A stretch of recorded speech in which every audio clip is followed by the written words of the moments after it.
I am actually presenting a part of something that is longer. Some of you, I think Brian, may have heard a very early version of this paper, which actually included much more material than I'm going to be sharing today. What I'd like to do is focus on. I'll sort of give a general overview of my sort of the lay of the land and the particular text that I'm interested in as a whole, and then just focus on two sections of the Brihadaranyaka with a dialogue, and they're almost identical, so it won't take twice the time. A dialogue between Yajnavalkya and Maitreyi about the nature of the self. And we'll just spend more time on that. Let me first give you an overview, and then I'll go into PowerPoint, if that's into sharing slides, if that's all right. So I might just read from my paper. So initially, the discussion that this, the first version of this paper was written for, was about both, the kinds of categories that this conference looks at: death, consciousness, immortality, and implicitly the self, as well as another project that I was part of, which also involved very many scholars, where we looked at the Purusharthas, the ends of human life. And there was a constant effort to link one set of categories with the other set of categories. So there'll be a slight reference to that, but it's not germane for our purposes today. Essentially, this is about ancient categories of self-formation, in which both ontological questions of existence and mortality, the nature of being, and of course, questions about consciousness and immortality. These are all, as you know, linked on a continuum over a large spectrum of philosophical discourses in the Indic world, in the ancient world. What is the self? How should it experience and negotiate its own existence and mortality? How should it relate to others, to the natural world, to society, and to the afterlife? How should it make sense of the web of relationships in which it is embedded? How should it deal with the body, its decaying home? How should it handle memory, dream, intuition, and other forms of knowledge that are disconnected from the present time and alluding to alternate temporalities? Sometimes the quest is for a better life, and that is the discourse of the Purusharthas, in a sense. At other times, for life as it is to be better endured, so far as possible, without excessive suffering, with a modicum of comprehension about what it all might mean. These and other such preoccupations the ancients had. In the Indic world, in the centuries immediately before and after the start of the Common Era, categories of self like Atma, Atman, Swa, Purusha, Brahman, Sarvam, etc., appeared to come into conversation with categories of the Trivarga, or the three Purusharthas. Trivarga is three, and the Purusharthas are actually four: Dharma, Artha, Kama, and later on the fourth, Moksha. These we are translating as the ends of human life: morality, materiality, desire, and liberation, very roughly. One way to understand the human experience is as the interplay of the self with these three or four dimensions of our mortal worldly careers. Today, I'm going to focus on sections from, and actually I'm only going to do, I'm saying two, but I'm really only going to have time for one, of two of the earliest, in fact, the earliest Upanishads of the Veda, the Brihadaranyaka and the Chandogya. And I'm not going to I'm not going to look at the Chandogya. I'm not going to have time to look at it.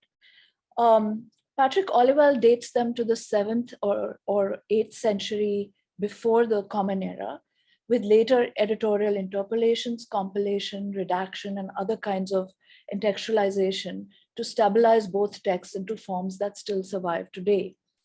These so-called secret teachings, which is, of course, one of the meanings of the word Upanishad, are the culmination, as it were, the end of the Veda, and hence classified as Vedanta. The Brihadaranyaka is associated with the Shukla or the white Yajurveda, the Chandogya with the Samaveda. And I'm not going to look at the Chandogya today, just to be clear. If the Veda has two essential vectors, one dealing with karma or ritual action, the Karma Kanda, and the other with jnana or knowledge about the self and the world, the Jnana Kanda, then the Upanishads constitute this latter line of inquiry. They're part of the Jnana Kanda.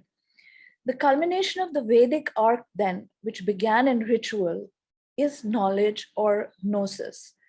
It is in the Jnana Kanda, which forms the Vedanta, this culmination of the Vedic arc is in the Jnana Kanda, which forms the Vedanta, and it is exemplified by the Upanishads. The Upanishads, especially the three earliest ones, according to Olivelle, are pre-Buddhist, and the archaic, and there's an archaic flavor to their language, which hovers in the ambiguous zone between mantra, poetry, and prose, and whose modes of sense and reference are often elusive rather than indexical. These are perhaps, the early Upanishads are perhaps as captivating and strange to the modern reader as that which they seek to convey.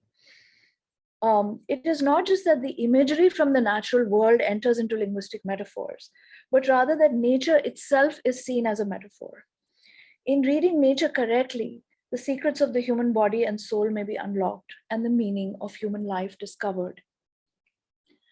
Of the different literary forms that appear in the vast and varied Upanishadic corpus, two that to my mind are very striking are the brief narrative, like a parable, and second, the dialogue or conversation between two characters.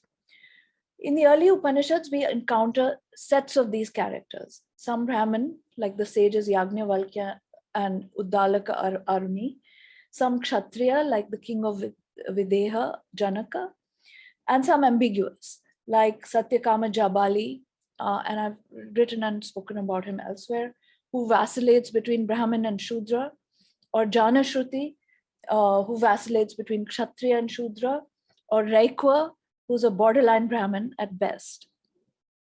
At least three female characters also make their appearance: Gargi, Vachaknavi, Maitreyi, and Katyayani.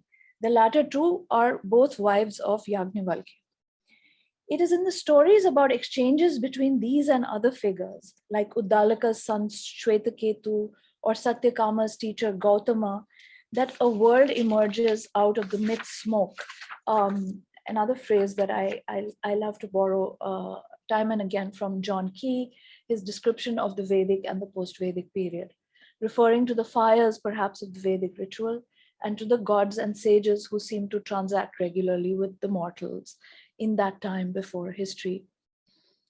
Olivelle provides us with a short list of the different meanings of the word Upanishad. Connection, equivalence, secret knowledge, hidden doctrine. What I was always told or taught by my father or by other teachers, Sanskrit teachers here in India, was that Upanishad is knowledge shared in an intimate setting under conditions of proximity by sitting close to someone and speaking together. The dialogue staged in many of the Upanishadic texts between a king and a sage, father and son, man and wife, teacher and student, reinforce this idea of knowledge that arises and is shared between people who are close to one another, both literally in space, but also in their relationships to one another. This is not knowledge that is broadcast. It is not a revelation that has come down from on high, from a source beyond our comprehension, a Paurusheya. It is knowledge imparted by those who we are close to, our parents, our mentors, our spouses, our beloveds, our teachers. Something of this intimacy and mutuality, the proximal, familiar, accessible, and private character of the knowledge in the Upanishadic model bears reflection. It suggests that even the most recondite, esoteric, abstruse, and authoritative knowledge can be had, can be discussed, can be imparted and received in a setting that is comfortable, almost domestic. We could do well note that this feature of the Upanishad or we could do well to note this feature, this kind of familiar and proximate sort of character of knowledge, of jnana, in this context. Roberto Calasso, who unfortunately died recently, notes how Janaka, the king of Videha, seeks to equip himself with knowledge like a man setting out on a long journey brings or carries a chariot or a boat by way of gear or a form of personal transportation. That vehicle for the long road to gnosis, that is the Upanishad. Calasso also draws our attention to Yajnavalkya. His very name comes from Yajna, the Vedic ritual, the fire sacrifice. His guru is the sun, Aditya. He practices fierce tapas, ardor, or austerities. To know, Calasso says, one must burn. No other figure, he goes on to say, whether as an author or a character or both, because you have to think about Valmiki and Vyasa, who are both simultaneously authors and characters of and within their respective texts, the two epics. No other figure could be as worthy as Yajnavalkya to stand as a Vedic counterpoint and counterpart to the Buddha. But as Oliver notes, the Brihadaranyaka is pre-Buddhist. Patrick Oliver mentions homology, etymology, orality, anthology, and nomenclature as linguistic, semantic, and textual mnemonic features of the Upanishads. Of course, a great deal can be said about all of these operations with regards to the other parts of the Veda as well.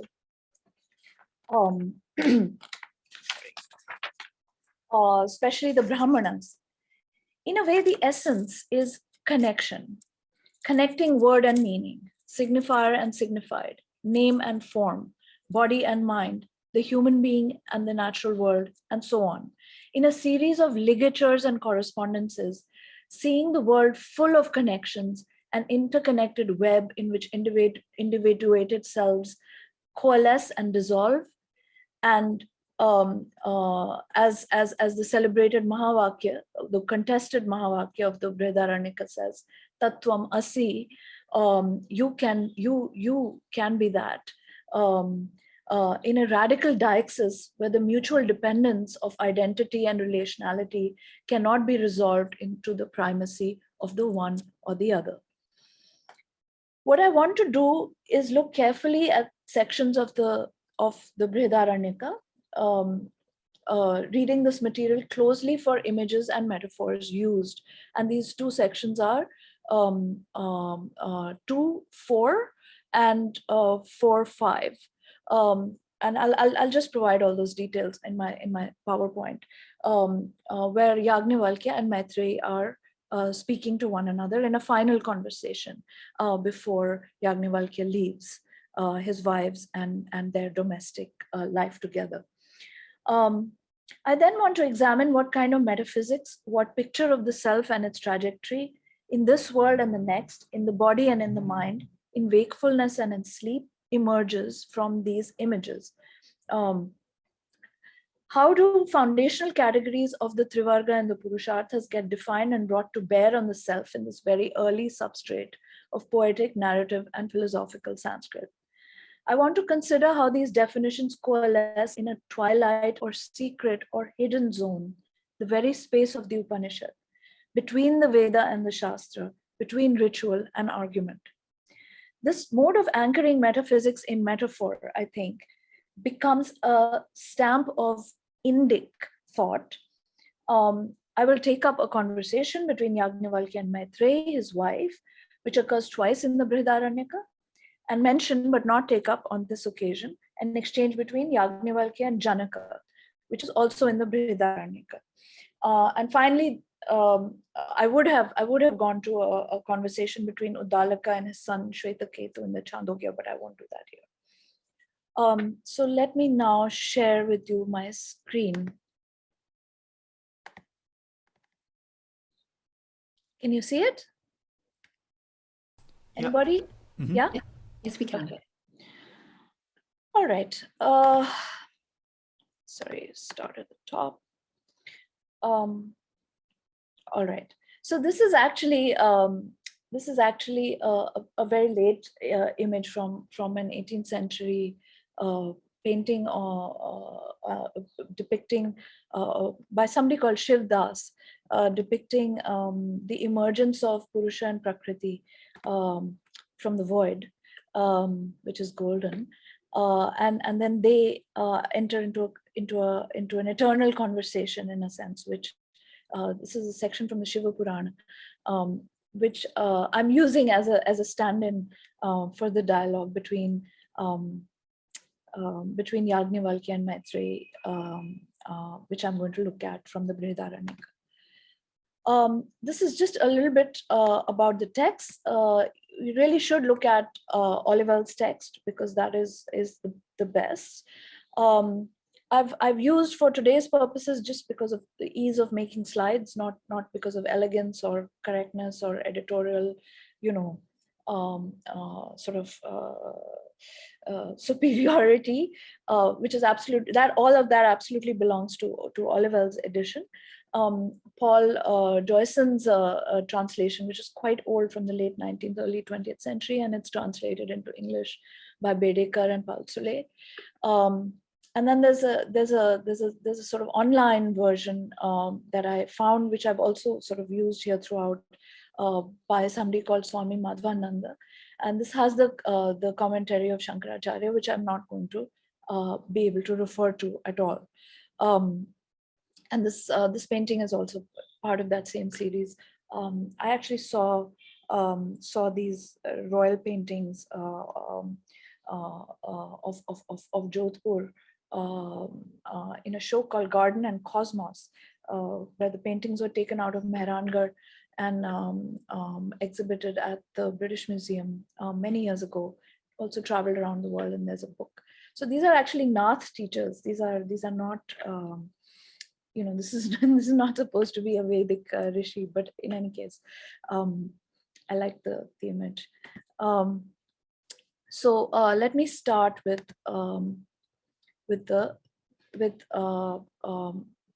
chapter 2, section 4, where Maitreyi and Yajnavalkya are speaking. So what I want to draw your attention to, and I'm not going to go through each verse of this section, but I just want to draw your attention to the fact that Yajnavalkya is a recurrent character throughout the Brihadaranyaka. He has an entire sort of section of the Upanishad devoted to him, named after him, and he's not fleshed out as a character, but you could say that there is a literary quality incipient here in the continuity of figures like Yajnavalkya and Janaka. We begin to feel them to be familiar. We begin to recognize the kind of things that they might try to say. We have some sense of their personality. Again, this is not embedded in any kind of narrative. But in this particular episode, there are again the hints of the story of his life, in that this is the moment right before his departure, away from any kind of domestic setting. And he's trying to take leave of his wives, Maitreyi and Katyayani. So he says, allow me to finish, as in allow me to sort of, settle matters, distribute my possessions, etc. And as a sort of objection almost, we are told that Maitreyi is the intellectual one, and Katyayani is the one who keeps house. In a sense, she's more sort of feminine in her instincts. he says, I'm going to renounce my domestic life, and I'd like to settle things between you. And Maitreyi says that, what use is it to me if I inherit, all your wealth? Is that going to get me ultimate knowledge? Is that going to get me immortality? And Yajnavalkya says, no, it's not that. I'll give you what I'll divide everything equally between the two of you. But let's be clear, there is no hope of immortality through wealth. There's no amrita through vitta, right? So this is what he tells her. And then she says, okay, so then if it's not going to make me mortal, then what do I do with the stuff that you're leaving when you're going away? Why don't you tell me? Why don't you actually bequeath to me by way of a settlement your knowledge, right? That which you know, which you alone know about the means to attaining immortality, right? Yadeva Bhagwana Veda Tadeva Me Bruhi, right? So she says, give me the wealth of Amrita, which only you have. I'm not interested in these other things that you're trying to leave for me. So he says that, look, you've always been dear to me, Maitreyi. You've always been a conversation partner, a companion in my intellectual endeavors, as it were. I'm just extrapolating a little bit here. And he says, okay, come have a seat. Let me explain it to you before I take off. And so then they proceed to have this conversation. And here are the lines that actually got me interested in this, in this whole section of the Brihadaranyaka, where he says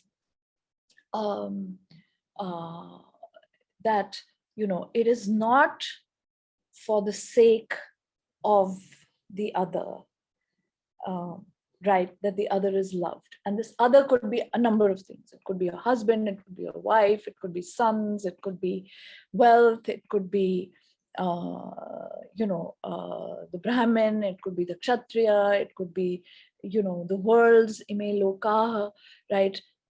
It could be the gods, right? Everything. It is not for the sake of that thing, that object, that other. That other is loved. That other is loved for one's own sake, right? Atmanastu kamaya sarvam priyam bhavati, right? This is the key of his this is the key point that he's going to then elaborately make, right?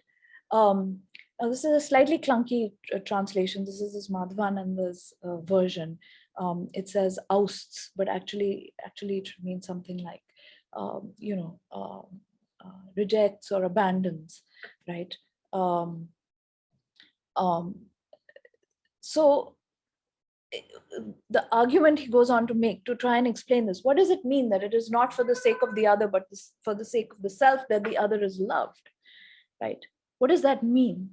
That means that, in fact, there is only a self, right? And all actions are directed, including the action of of desiring that other, karma, right? That is actually directed back at this self which is not othered. And so all forms of other which are different from the self are essentially abandoned, right? So they're abandoned by all those who are qualified in the first instance as others, right? This is this is the upshot.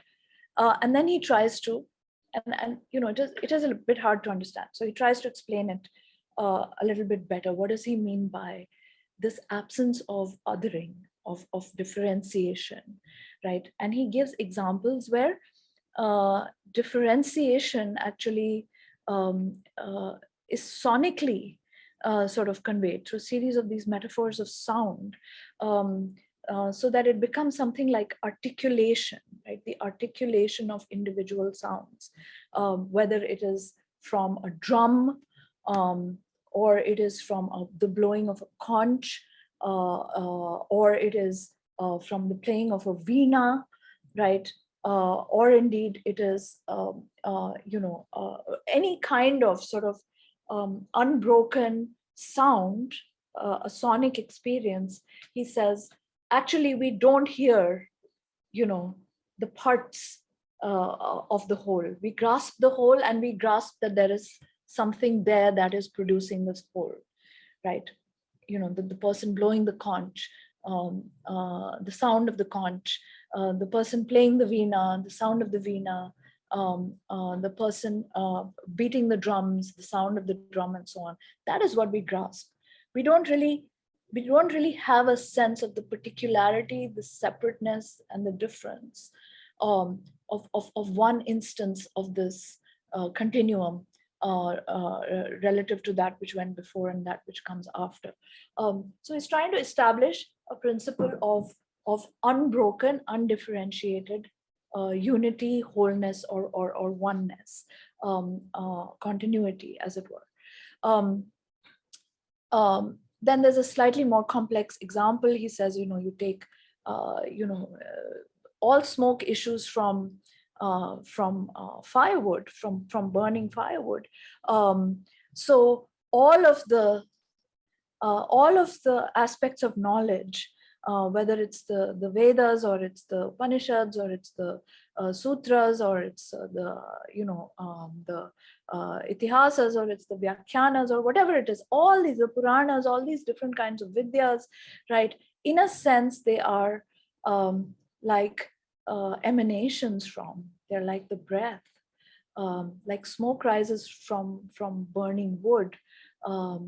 They are the sort of smoke that rises from the burning wood of that which is, right, of the supreme reality. That's another example that he gives. So again, what he's doing is he's taking all the individuated sections of the totality of knowledge, and he's saying they are actually the same thing. They're all emanations. You could say, I don't know, epistemological emanations or something like this, from this undifferentiated consciousness, which is what he's trying to define as the self. And then he says, again, now a series of these images from the human body, from the natural world, and from the sort of mixed experience of human biological, social, and cultural life, and that as it is embedded in the natural world, he says. So, what is the ocean? It's where all waters go. What is the skin? It's where all touch, all sensations converge. What are the nostrils? Where all fragrances and smells converge. The tongue, all tastes. The eye, all kinds of colors and sights. The ear, all sounds. The manas, all sorts of thoughts, or deliberations or emotions. The intellect, which is the goal of, or the repository, or you could say the surface of where all types of knowledge converge. The hands, of all kinds of work or labor. The reproductive organs of all kinds of sexual pleasure, the anus of all excreta, and so on, the feet of all kinds of walking, the organ of speech as the one goal, vak, right, as the one sort of convergence of all the Vedas and all of Vedic knowledge, right? Again, dispensing with, you can see how Shankaracharya seizes on this in his commentary, some 1500 years or however many centuries later, when he's trying to establish the lineaments of Advaitic thought, where he's essentially going to the original arguments that Yajnavalkya is making about the non-differentiated nature of the Atman, where it is not self and other, and there is no sort of question of a love between, a relationship of desire or love or perception, or any kind of experiential connection between two separate selves, a self and another, a subject and an object. But there is only the one self.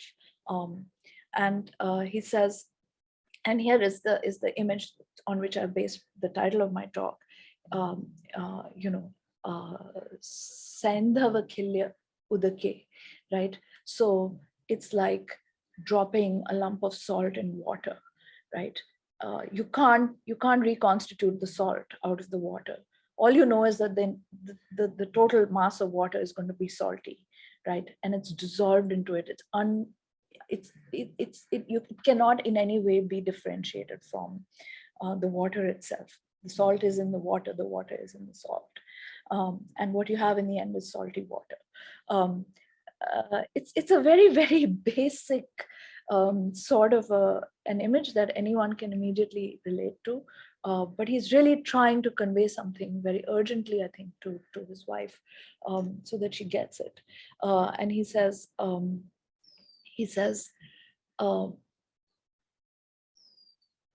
na pretya sanya, right? Is this where he says it, or does he say it later? No, not yet. Yeah, he says it right here. First, he says undifferentiated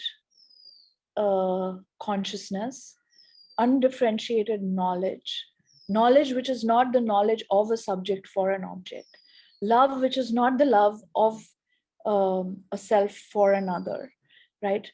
Desire which is not the desire of a one for the other, right? All of this duality has to disappear.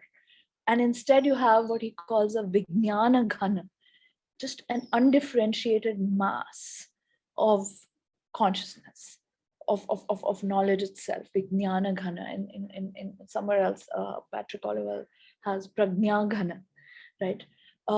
So after attaining this oneness, na pretya sanya, right? This is a very interesting sentence right here, where pretya means after dying, really, passing into the world of the pretas, from the human world. There is no sanya. Now, what is sanya? It is something like the capacity to name something, the capacity for nominalization, right? For perceiving, recognizing, understanding, grasping, cognizing, and naming objects through nouns or some kind of a nominal function. So that's what he's saying, is that when consciousness is undifferentiated, when the individual self has merged with the universal self, there is no sanya, there is no nominalization, there is no fundamental operation of othering, which is what naming is, that is even at all possible. And so this is what I say. Yajnavalkya says, here it is. I've told you everything I know, and now I must be going. And she's saying that actually I don't understand this. Na pretya sanya. I don't. What does that mean? You actually confused me. And he says, no, I haven't confused you. Because what I'm trying to tell you is that there is no duality. Right? There are no selves and others. There is no you and me. There is no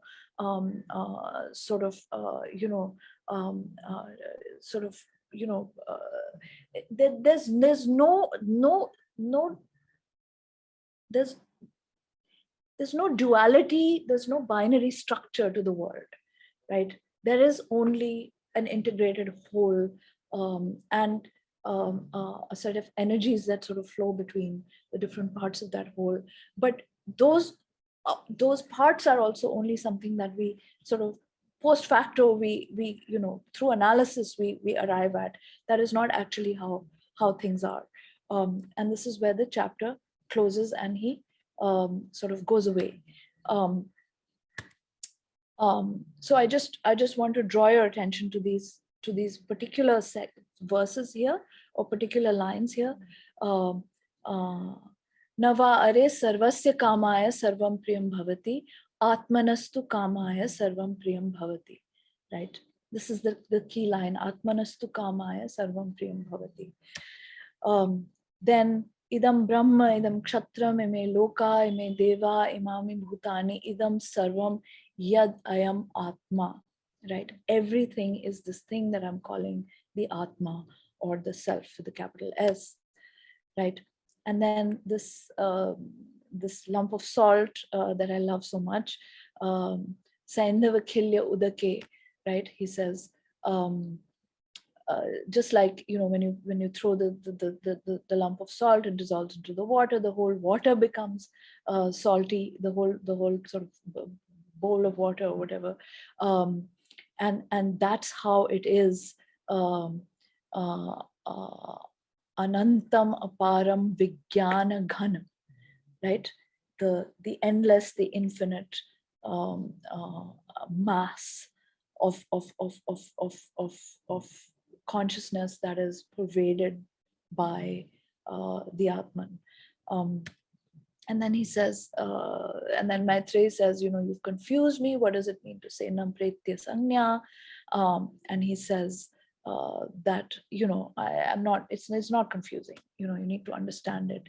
And then finally he explains that, whoever knows, whoever understands this self, this undifferentiated Atman, the single term of the entire sort of cosmos,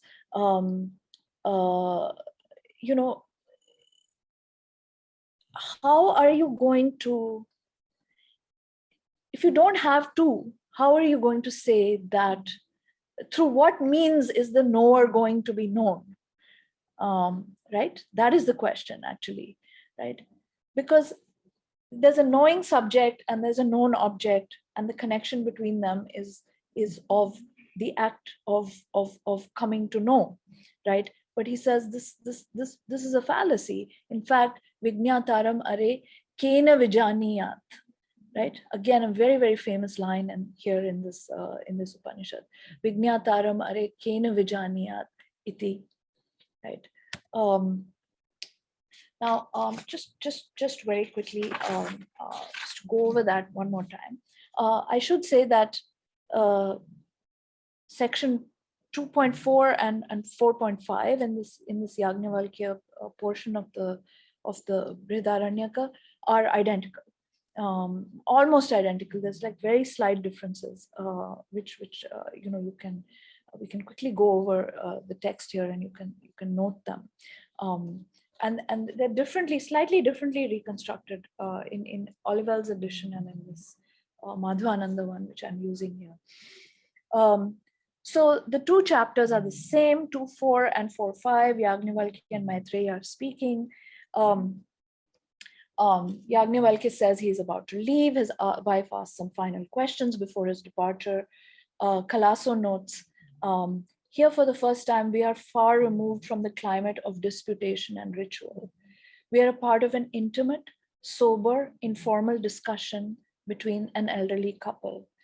The essence of the prose tells a story without any meter, without any ritual obligations. It seems to be inviting us to eavesdrop on a private matter. That can be considered his final word on the Atman, in particular, that love of the self, the kama, the desire for the self, atmanastu kama, without which even Brahman abandons us. So whatever or whoever you desire or hold dear, Yajnavalkya says to Maitreyi, in order for that desire to be fruitful, first you must hold yourself dear. Atmanastu kamaya sarvam priyam bhavati ti. It is out of karma for oneself, Atman, that everything is held dear, that one holds everything dear. And this desiring self, this self that is the locus of self-love, that loves or desires its own self, itself, in that self is the whole world contained. In other words, karma is that which connects the self with all aspects of the world. Idam Brahma, idam kshatram, ime loka, ime deva, imani bhutani, idam sarvam, yad ayam atma. All this Brahmanic priestly power, sovereignty, this world, these gods, these creatures, everything here is the self, the self-loving, autophilic, if you could, I don't know if I could make a word like that, self. You draw everything into yourself by desiring it. And why do you desire all this? Because you love yourself first and foremost. After death, Yajnavalkya continues, this self-loving self dissolves away into the undifferentiated self, Atman, like a lump of salt in water. Sandhava udake. This vast undifferentiated self is a mass of undifferentiated knowing or cognition. Vijnana ghana, prajna ghana. So after death, there is no more the capacity to identify, to name, to be aware of, to know objects, because that capacity belongs to the living individuated self. Na pretya sanya. There is no capacity for knowing objects after death. After the death of the self, the autophilic and all-desiring self, after its dissolution into the whole, the undifferentiated self, there is no more knowledge of the kind that a knowing subject has vis-a-vis an object. Sanya dissolves away into vijnana ghana. When the duality, dvaitvam of self and other, the one who desires and that which is desired, subject and object, knower and known, when that duality is collapsed through death, in other words, when the connection of karma is snapped, then by what other means can the knower be known? Vijnataram are kena vijaniyat, right? That's where he leaves it, and then he leaves. Karma in this discourse is the ligature between two terms of a binaristic structure. In the dissolution of the binary advayam, advaitam, karma vanishes. Desire needs an object to be desired. Knowledge needs an object to be known. Self needs another to exist. Without duality, dvaitvam, there is undifferentiated existence and objectless knowledge, vast, undefined, and formless. Vijnana ghana, prajna ghana. Yajnavalkya says, what I have just explained, Maitreyi, that is all there is to immortality. Etavat khalu amritatvam iti uktva Yajnavalkyo vijahara. Right, having spoken thus, he left, right? And there, this kind of this little story, this little domestic tableau, this final kind of closing conversation between husband and wife, between these two beloveds, and there is a silent Katyayani somewhere there. This is what he says at the very end. This is all there is, and then he leaves, having left her with the key to immortality, which is what she wanted. She didn't want material wealth or his property, as it were, that he was leaving for her. So here is the same thing again, which occurs, just a little bit later in the text, and he says, "Allow me to settle things between you and Katyayani," and she says, "What good is this to me?" And then he says, it's not really much good. And then she says, "Okay, so tell me that which will make me immortal." And then he says, "Okay, I'll explain to you." It says my deaf, it should say my dear. Okay. And then here are the verses again.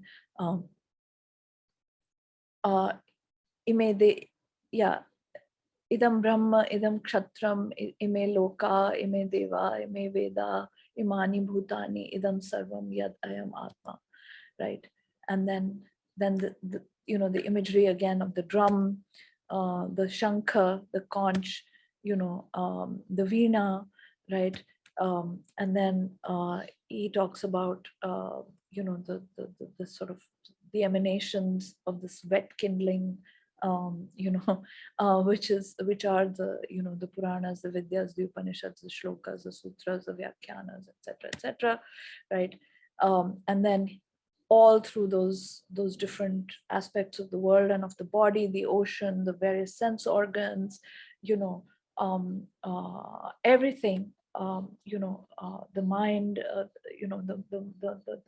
the heart, and so on. All of these as sort of um, convergences of difference, and that's what we need to concentrate on. And then the lump of salt in water, and then Maitreyi says, you've led me again into confusion. What do you mean na pretya sanya, right? What does it mean there is no capacity to name after death, right? Or to have a certain kind of knowledge of otherness after death.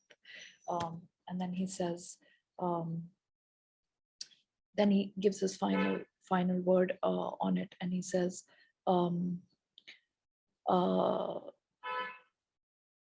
Vijnataram are kena vijaniyat, right? Vijnataram are kena vijaniyat. Through what means is the knower to be known, right? And having spoken thus, he left, right? So one more thing I wanted to speak about. How am I doing for time? Can somebody tell me, please? You're a little over, but because we don't have a second paper, it's fine for us to. All right. I have literally like 2 more minutes. I just wanted to mention, since I said I would, but I want to elaborate on another section of the Brihadaranyaka. And this time Yajnavalkya, it's 4:4. This time Yajnavalkya is speaking to Janaka, the king of Videha, and he says, it's one of the most celebrated and difficult passages, not only in the Vedanta, but probably in all of Sanskrit literature. And it has a number of these sort of mahavakyas, etc., that occur in it. So again, Yajnavalkya is providing some instruction to Janaka on the nature of the Atman and its relationship with the Brahman, individual self and universal self. This is a section which has, all of these famous verses, Andham Tamaha Pravishanti, which is 4:4:10, Pranasya Pranam, 4:4:18, Sa Esha Neti Neti Atma, 4:4:22, Amayam Vai Brahmam, 4:4:24. Each of these would sort of take a long time. So I'll just use 3 images which Yajnavalkya uses to explain death to Janaka. It's just 4:4:3, where he says the self goes from body to body as the caterpillar goes from leaf to leaf. Very lovely, beautiful image. I wish I had time to talk about it. And then 4:4:4, where he says, as a weaver weaves a new design in the fabric, so we weave a new self from life to life, right? And then finally in 4:4:7, he says, as a snake sloughs off the skin, so the self discards its body and goes onward. Prana continues, but the body is discarded like a snake sloughs off its skin. So in all 3 images of the caterpillar, the woven fabric, and the snake skin, we see the same underlying ideas: the non-persistence or the impermanence of the body versus the persistence or continuity of the self or soul. The metaphor of the journey of the self or soul, its continuous transit from form to form, from life to life, from body to body.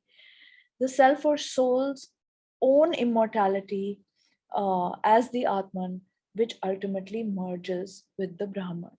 So the mortality of the body, the immortality of the Atman, Brahman, however you want to name the self.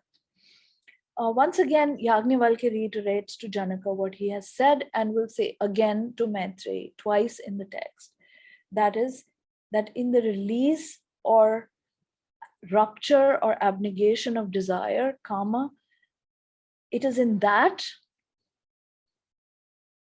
snapping of the relationality between 2 objects in a binary, two items in a binary, two units, that the mortal attains immortality, that that the Atman goes into the Brahman, that individuation and identity give way to non-difference, to undifferentiated being.